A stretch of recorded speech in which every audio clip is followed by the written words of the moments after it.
So this is a piece that sometimes I hate, sometimes I love. It's called Dirty Little Secret. It starts with a deep percussive throb. The bass guitar comes in 3 bars later, the lead lays a bright melody over it. Then his voice. I've never heard anything like it, the massive, soaring swell and guttural roar, the clipped screams, the shrouded wail. Frank desire drips from every syllable he sings, and it fascinates me. I listened to the song 5 times, wishing I was that unabashed. And that's my introduction to him, the first man I'll ever sleep with. We finally meet 3 years later in Toronto. We're at Lee's Palace, and a mutual friend, the one who emailed me that song, introduces us. I'm surprised. I can't connect the uninhibited, raw power of his music to the soft-spoken brunette with the crooked smile and warm, dark eyes who's shaking my hand. His fingers are broad and strong, mine are long and slim. Months later, he'll tell me that he noticed my hands first. When I ask him why, he'll smirk. I like hands. They do things. For now, we feel each other out, map the unknown territory that is our common ground. There's a curious, searching look on his face, and I wonder what he's looking for. I wonder what his favorite book is, what makes him laugh. I wonder if I'm drunk or just exhausted. I email him the next day. It's nice to meet you, all right? We'll have to get together for pints sometime. I don't expect him to reply, but he does. It's great to meet you too, he says. As for pints, just say when and where, and it shall be so. I chuckle at the old-fashioned phrasing. It charms me. I write back, suggesting an Irish pub and an evening the next week for pints. Absolutely, can't wait, he responds. I grin.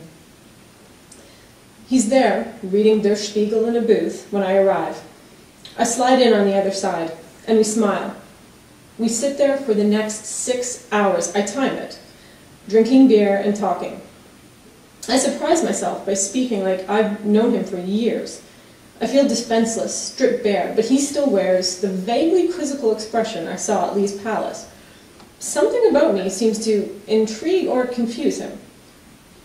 What? I finally ask with a self-conscious smile. What? He repeats. I shrug. You look like you have a question. No, he drawls after a moment. Not exactly. But you aren't like most lefties I know. I find it quite appealing. Appealing becomes my favorite word. It doesn't occur to me until the next day that he might find me attractive. I lack that instinct. I don't think of myself as potentially desirable, but I'm realizing he might. Desirable, or at least appealing. The next time I see him is at a film about the Palestinian World Cup soccer team. It's a good movie, and afterwards we stand discussing it outside the theater. Yes, we both love the film. No, there doesn't seem to be an immediate solution to the Israeli-Palestinian issue.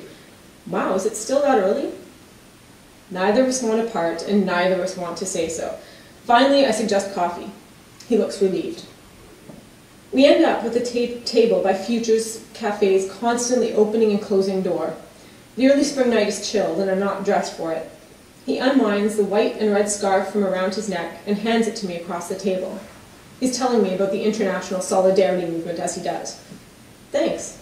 I wrap the scarf around my neck, dipping my face for a furtive sniff. Cigarettes, Old Spice, sweat.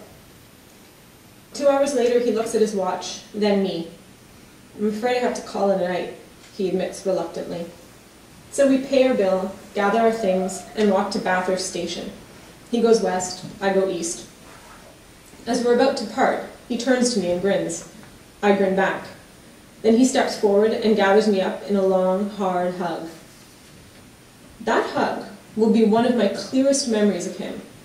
It lasts 10 seconds. He curls one hand around my waist and tucks the other into the small of my back.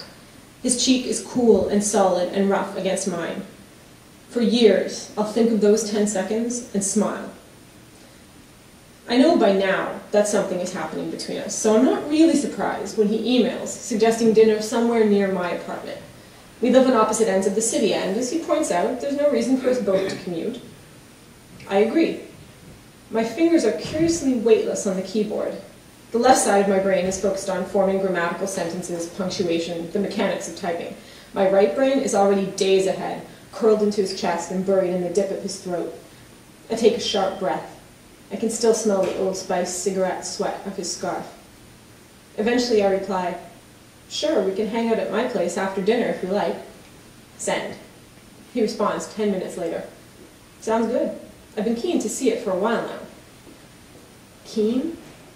Does that mean he's curious about the color of my couch? Or how comfortable my bed is?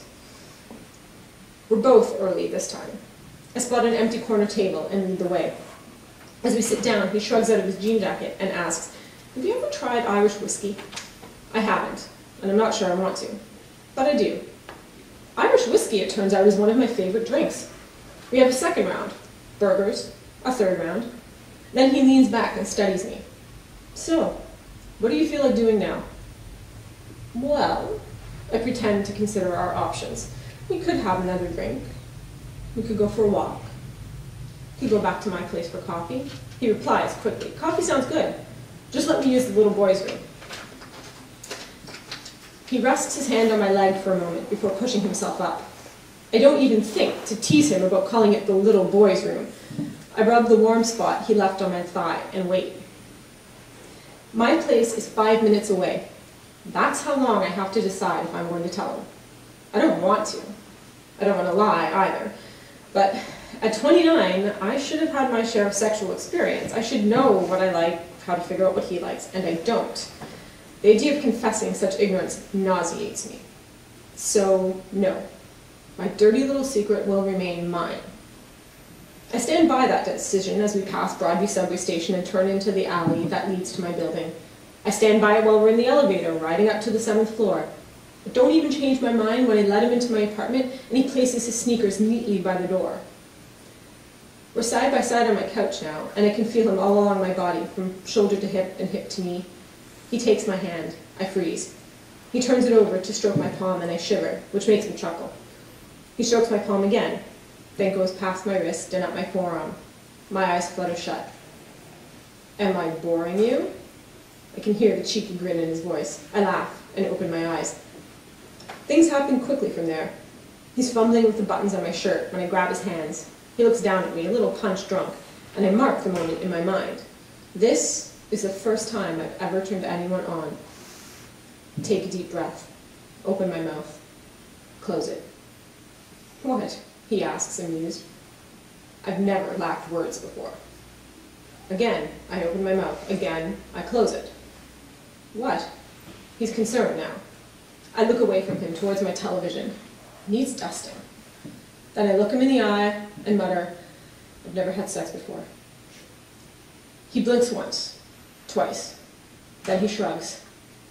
"I've never driven a car."